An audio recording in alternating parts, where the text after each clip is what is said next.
சகோதரர்களே, வாழ்க்கையை தந்தது யாரு? அல்லாஹ்.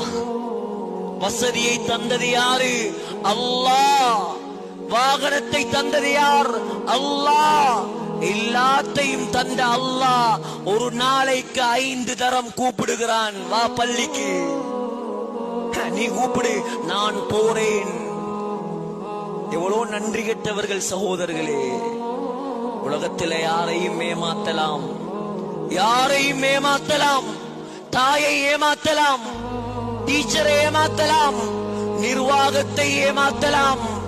அல்லாஹ்வை ஏமாற்ற முடியாது, மறந்து விடாதீர்கள்.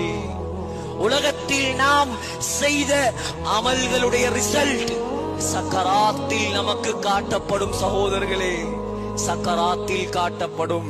எனவே பயப்படுவோம் அல்லாஹ்வுக்கு. கொஞ்ச காலம், எப்பொழுது மௌத் வரும் என்று தெரியாது. இருக்கக்கூடிய காலத்தை அல்லாஹ்வுக்கு பொருத்தமாக கழிப்போம்.